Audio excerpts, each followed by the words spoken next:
সে অনেক সময় তার অন্যায়ের সম্বন্ধে অবগত থাকে না। তার কাছে ব্যাপারটা তুচ্ছ, সামান্য। ভুক্তভোগীদের সুবিচার পাওয়ার আশাও বেশিরভাগ ক্ষেত্রেই অসম্ভব। সে নিষ্ঠুর সত্যটা আজও যেমন বুদ্ধের সময়ও একই রকম ছিল, কিন্তু এই একটি ক্ষেত্রে অত্যাচারিতা সুবিচারের মুখ দেখেছিল। খ্রিস্টাব্দ ২য় শতকে লিপিবদ্ধ বৌদ্ধ কাহিনীমালা দিব্যাবদান গ্রন্থের ৪র্থ কাহিনী শ্যামাবতীতে সেই গল্প পাওয়া যায়। এই গ্রন্থটি মূল সর্বাস্তিবাদ বিনয় নামক একটি আদি বৌদ্ধ গোষ্ঠীর রচনা। সিদ্ধার্থের বোধিলাভের পর যে রাজন্যবর্গ তার শরণাপন্ন হয়েছিলেন তাদের কথা বলা আছে এই কাহিনীমালায়। কোশলের রানী শ্যামাবতীর গল্প একটি সামান্য অগ্নিকাণ্ডের ও তার সুবিচারের গল্প। রবীন্দ্রনাথের ওপর বৌদ্ধ ধর্ম ও বৌদ্ধ সাহিত্যের সুগভীর প্রভাব ছিল। কথা ও কাহিনীর সামান্যবতী কবিতায় সেই প্রভাব আমরা দেখতে পাই। বহে মাঘ মাসের শীতের বাতাস, স্বচ্ছ সলিলা বন্যা, পুরী হতে দূরে গ্রামে নির্জনে, শিলাময় ঘাট চম্পক মনে, স্নানে চলেছেন শত সখী সনে, কাশীর মহিষী কন্যা। শীতের হাওয়ার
লোক, তাই নদীটি স্তব্ধ গভীর, কেবল পাখির পূজন উঠেছে তার।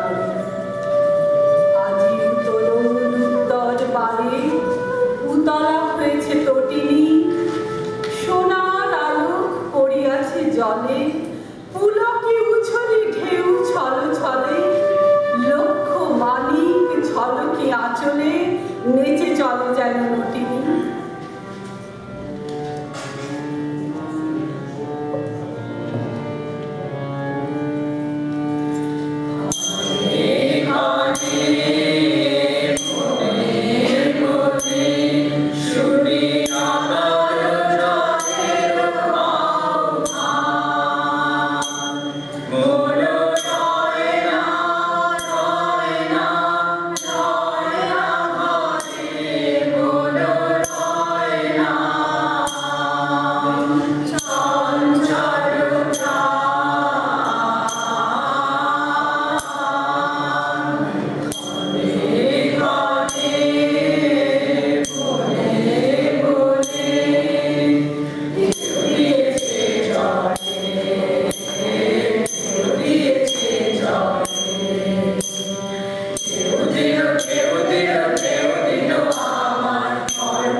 কলকল্লোলে লাজ দিল আজ নারী কণ্ঠের কাকলি, মৃণাল ভুজের ললিত বিলাসে, চঞ্চল নদী মাতের উল্লাসে, আলাপে প্রলাপে হাসি উচ্ছ্বাসে আকাশ উঠিব আকুলি।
স্নান সমাপন করিয়া যখন কুলে উঠে নারী সকলে, মহিষী কহিলা, উহু শীতে মরি, সকল শরীর উঠেছে শিহরি, জেলে দে আগুন হলো সহচরে, শীত নিবারিব অনলে। রবে সহচরী হাতে হাতে ধরে ধরে নাচিবে গিয়ে গিয়ে গাইবে গান। আনন্দে বীণা আনন্দে বীণা সপ্তম সুরে বাঁধবে গান। বাঁশরীর ভাবনা বাঁশরীর যাতনা রাখিব প্রমোদে ভরি দিবানিশি বল প্রাণ। আনন্দে বীণা আনন্দে বীণা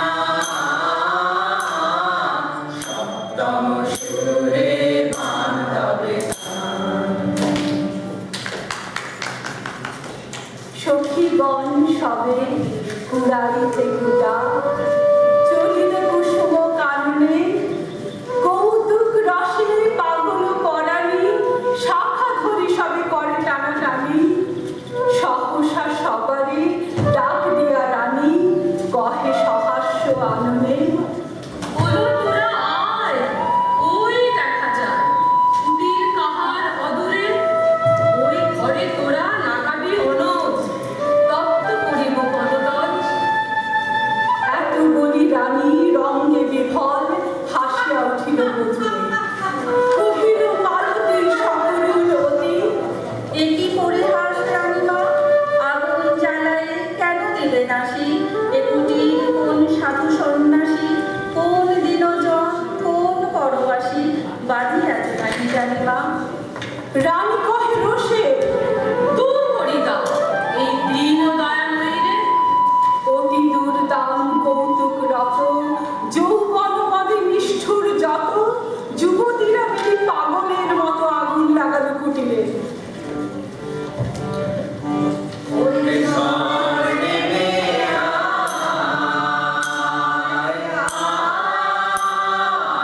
আয় আমার শুকনো পাতার ডালে ওরে ঘর নেমে আয়।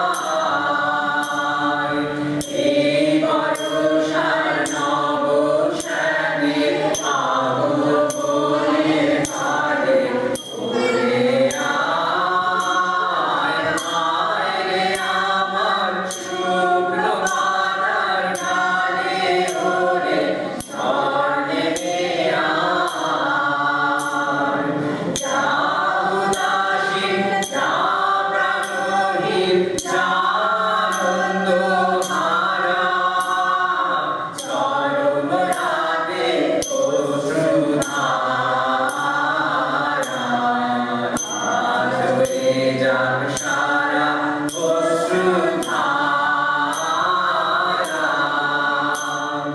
যাবার জাহাজ আসে চলে রুদ্র নাচের তালে ওরে আয় আয় রে আমার শুকনো পাতার ডালে ওরে ঝড় নেমে আয়।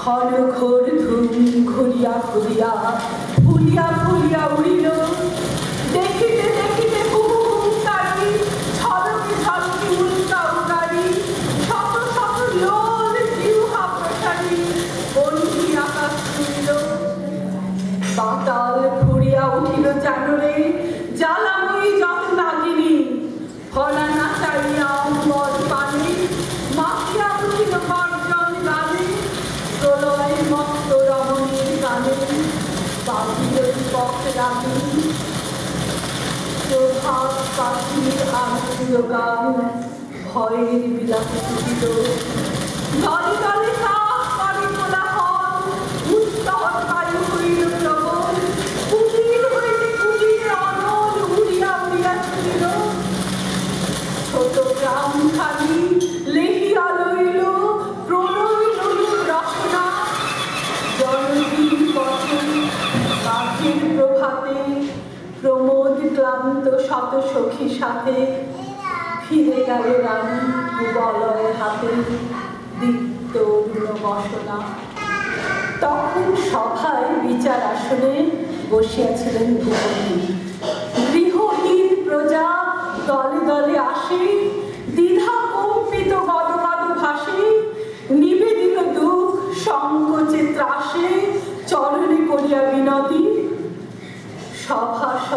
বাড়ি উঠে গেল রাজা রক্তিম মুখ শরমে।